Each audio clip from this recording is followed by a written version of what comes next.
Hey, what's going on, everybody? My name is Corey, better known as the C-Man, and I want to welcome you to another edition of the C-Man's Cinema Sit Down. You know what day it is. You know what we're talking about. I got my Marvel shirt on. We know who's hanging out over here, our lead character. And you know me, I like to wear the same gear over and over when I'm watching TV shows and reviewing them episode by episode. And if I'm rocking this and I'm talking TV, and it's not even bright and early, it's still dark and early on a Friday morning, well then I think you probably know what we're getting ready to talk about, so I'm not going to waste any more time. Why don't you pull up a chair, take a seat, we're getting ready to dive in spoiler-free into WandaVision, Episode 3. Oh my goodness, is this show just so quickly becoming one of my favorite. I mean, obviously one of my favorite of 2021 because we're only like 22 days into 2021, but even if you include like the shows and the superhero content and shows that we watched in 2020 and just superhero shows in general, oh god, like you figured the MCU's first TV show, which we thought was going to be Falcon Winter Soldier, ends up being WandaVision. But you figured the first real MCU foray into TV, not the Marvel foray into TV, but the MCU, you figured that they were going to come out strong, give you stuff that like you really dug, but this has been special in a way that I could have only dreamed of. Like, I had really high hopes for this show, knowing the House of M storyline that I assumed this show was going to try to tackle, and some of the things that I just assumed they would try to do or go about, considering the lineup of like this and Doctor Strange 2 and Spider-Man 3 and the multiverse stuff. And the fact that the show is delivering on those things and functioning the way that I want it to, like, and the way that they're telling the story, like, this is something special from Marvel. It's something like we've never seen from the MCU, and it's just a really fascinating way to tell the story, and I think it just fits perfectly for not just the character of Wanda, but fits perfectly for these two actors, specifically Paul Bettany, even more than Elizabeth Olsen. Because the thing that I am understanding the more I watch this show is that as much as we've been blessed to have Paul Bettany in the MCU, we've been kind of robbed by Paul Bettany being Jarvis/Vision, because he's kind of always here. And let's face facts, Paul Bettany is really, really good when he's all over the place and where he can be charismatic and charming and just laugh out loud funny. And he is crushing the sitcom stuff in this. It pains me that I did not connect Dick Van Dyke to the 1950s sitcom television. I don't know why I was caught up on like Leave It to Beaver and I Love Lucy. I guess I remember watching those more during the Nick at Night run than the Dick Van Dyke show, but like, gosh, the amount of vibes of Dick Van Dyke, specifically in the design of the house and the way things, function in that 50s, episode. But just the things that Bettany is doing in general in these episodes just gives me a real Dick Van Dyke. Like, he can get to that wacky and that quirky place that can be big and loud, but doesn't ever feel like it's too big and loud for what you're doing. And I am loving watching Paul Bettany play this version of Vision. Like, I would take this sitcom outside of the MCU. Like, just give me this sitcom. Like, after the show is done, just for, like, shits and giggles, let's have this sitcom be a real thing, and let's watch Wanda and Vision try to live in a suburb, and fit in an actual sitcom. Because, like, that element of the show has been so enjoyable. And the same with Liz Olsen. Like, she's really good with the lighthearted and funny things. But the thing that I love most about her is the unsettling undertones that exist and where she can kind of break and go to those darker places. And the thing that I've been most impressed with Liz Olsen is it's all in her eyes, man. Like, you'll notice at the end of every episode when we go into the credits, we see a lot of the same vibe, or the same types of images. They just replace them each episode with shots from the episode, So, like, we get, like, the very first thing I said is, like, on the eyes, and it's the camera kind of moving across her eyes this way. It's just an updated image of her eye from each episode. Shots of Paul Bettany that we see when they pop up, they're from the episodes. And I love that the first thing you see when you do those is Wanda's eyes, because Liz Olsen is telling so many stories, and it can tell you so much in what's going on. Like, if you could mute it and just watch, you could pick up on one of the unsettling things, or those hints of reality seeping into this reality that she's created. Just by the look in her eyes, man. She has a way to bring a lightness to it, and then just make that lightness disappear, where it's like that look in her face when she sees Thanos at the end of Endgame, like that kind of seeps in, and just the way she's just all up in, it's so impressive, man, because it, like, they say the eyes are the window to the soul. Well, here, the eyes are the window to Liz Olsen's acting, man, because she is telling you everything you need to know about what's going on with this character at any given moment in this show, all in her eyes.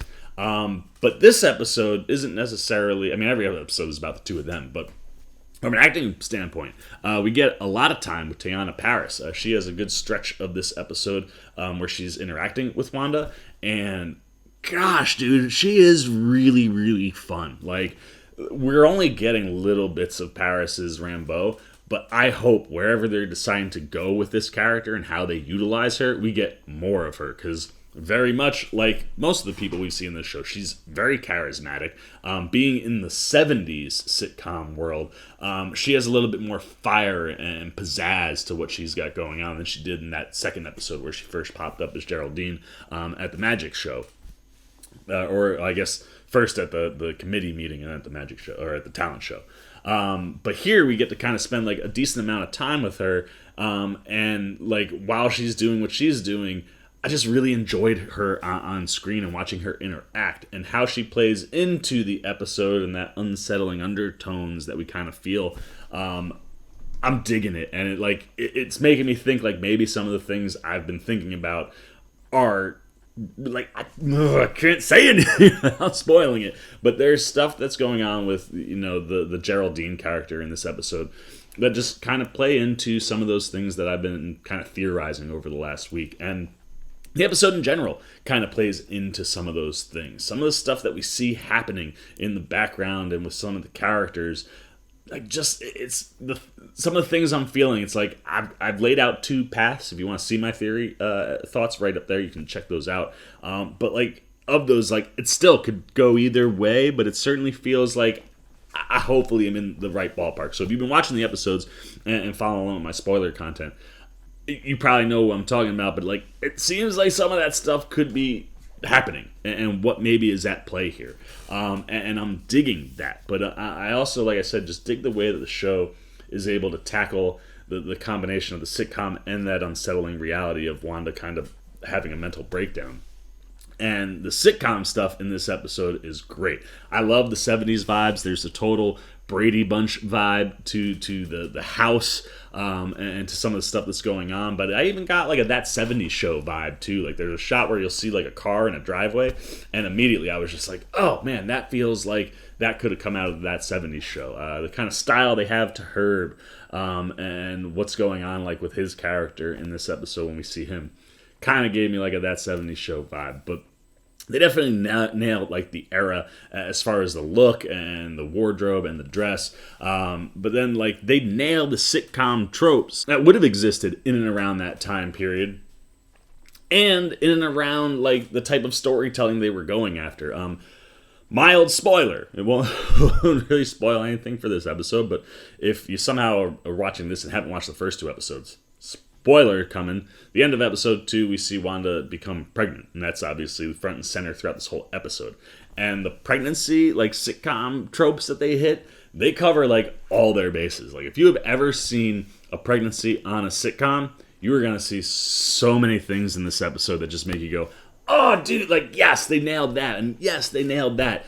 And then, like I said, the way you're able to utilize those things that are sitcom elements and use them as tools to what's going on in the world, and the fact that, like, it would seem, much like I've said, we are seeing Wanda's powers get a little out of her control to a degree. And the way they kind of play that stuff into the sitcom elements in this episode, fantastic. So before I spoil anything legitimately, and well, I guess the one other thing that I will say is supposedly is a mild spoiler, but like, if you've watched the show, you know, we're getting a commercial every episode, and it kind of allows the flow of the episode to play into what you know of a sitcom. Like they're able to play to a break, and that allows them to come back from the break and set up stuff slightly ahead of where we might have last left off. Like it's an easy way for them to jump ahead.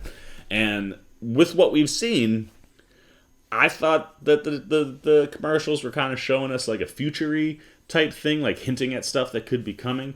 My buddy Kieran, who I talked to, and I mentioned like in my theory video, kind of thought that they had more to do with the past, and this commercial has me asking even more questions. But if what I'm pulling at in that one is right, like it still could theoretically, I think, work to go both ways. And that's the other thing that I love about the episode is this one in particular, more so than the other two, has a lot more room to sway. It's able to break from that sitcom stuff and go into those realer directions a little bit more than the first two episodes. And I just enjoyed watching that happen with all the characters that were on screen. So, like I said, those are all my thoughts. I'm not going to say anything more before I start spoiling. We got a spoiler review where we can spoil stuff coming up a little bit later. But those are all my non-spoiler thoughts on episode 3 of WandaVision, which, ironically, won't be the title by next week. The episodes 1 and 2 titles updated finally. I didn't notice it until I threw it on last night, but we got from a live studio audience, and don't touch that dial. 2 sayings you would have heard in the 50s and 60s around their sitcom. So I'll be interested to see what kind of phrasing that ties to like the 70s world of TV gets put in as the title for episode 3. But now I want to know what you're thinking of that episode 3. What do you think the title could be? That's not a spoiler thing. You can talk about that down below. What do you think the 70s tagline title will be for episode 3 in a few days from now, whenever they update that on the page? What are you thinking about the show, man? Keep it spoiler-free, but do you like what they're doing with the sitcom stuff? Do you like what they're doing with the reality of the MCU stuff and how that's slowly seeping into the show?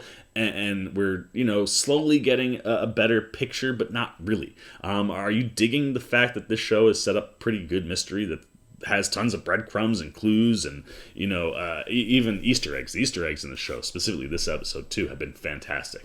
And all those things kind of lead you down different pathways, yet you don't really know what's you can't solidify, 100% say one thing or another because they're doing a really good job of keeping it under wraps. So without spoiling, what do you think is going on? Where do you think we could be heading? What were you digging sitcom-wise or just in this episode? What performances stood out to you?